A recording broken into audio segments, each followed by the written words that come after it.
നമസ്കാരം. കോടതി വളപ്പിൽ പ്രതിയുടെ കരാട്ടെ അഭ്യാസം. ഷർട്ട് ഊരിക്കളഞ്ഞ പ്രതി കരാട്ടെ സ്റ്റെപ്പുകൾ കാണിച്ചു. കടയുടമയെ മർദ്ദിച്ച കേസിൽ പിടിയിലായ ജോജൻ ഫിലുവാണ് അഭ്യാസം കാട്ടി നോക്കിയത്. അഭിഭാഷകരും പോലീസുകാരും നോക്കി നിൽക്കുകയാണ് സംഭവം. അടൂർ കോടതി വളപ്പിലാണ് പോലീസും സാധാരണക്കാരും നോക്കി നിൽക്കെ പ്രതി അഭ്യാസ പ്രകടനം നടത്തിയത്. സംഭവത്തിന്റെ ദൃശ്യങ്ങൾ പുറത്തു വന്നിട്ടുണ്ട്. പോലീസുകാരും സാധാരണക്കാരുമെല്ലാം നോക്കി നിൽക്കെ പ്രതി കരാട്ടെ സ്റ്റെപ്പുകൾ പുറത്തെടുത്തു.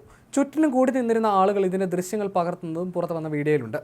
അടൂരിലെ ജുഡീഷ്യൽ 1ാം ക്ലാസ് മജിസ്ട്രേറ്റ് കോടതിയിൽ തിങ്കളാഴ്ച ഉച്ചകഴിഞ്ഞ് 3:30യോടെയാണ് സംഭവം. ഷർട്ട് ഊരി എറിഞ്ഞ പ്രതി കരാട്ടെ ചുവടുകൾ പ്രദർശിപ്പിച്ചു. ഇടയ്ക്ക് പോലീസുകാർക്ക് നേരെ തിരിഞ്ഞും പ്രതി കരാട്ടെ ചുവടുകൾ കാണിച്ചു.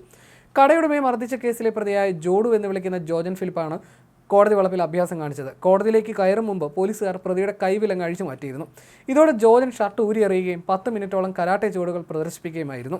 കോടതി പരിസരമായതിനാൽ പോലീസിന് ഇക്കാര്യത്തിൽ ഇടപെടാൻ കഴിഞ്ഞില്ല. പിന്നീട് APP മുഖേന പോലീസ് വിഷയം കോടതിയുടെ ശ്രദ്ധയിൽപ്പെടുത്തി. തുടർന്ന് കോടതി ജോജൻ ഫിലിപ്പിനെ നേരിട്ട് വിളിപ്പിക്കുകയും 14 ദിവസത്തേക്ക് റിമാൻഡ് ചെയ്യുകയും ചെയ്തു. കഴിഞ്ഞ വ്യാഴാഴ്ച പന്തളം വലിയ കോയിക്കൽ ക്ഷേത്രത്തിന് സമീപത്ത് വെച്ച് വ്യാപാരിയെ മർദ്ദിച്ചുവെന്നാണ് ഇയാൾക്കെതിരെ കേസ്. തിങ്കളാഴ്ച രാവിലെയാണ് പന്തളം പോലീസ് ഇയാളെ അറസ്റ്റ് ചെയ്തത്.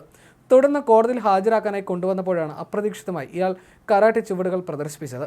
ജോൺ ഫിലിപ്പിന് മാനസികമായ പ്രശ്നങ്ങളൊന്നുമില്ലെന്ന് പന്തളം CI പ്രതീഷ് പറഞ്ഞു.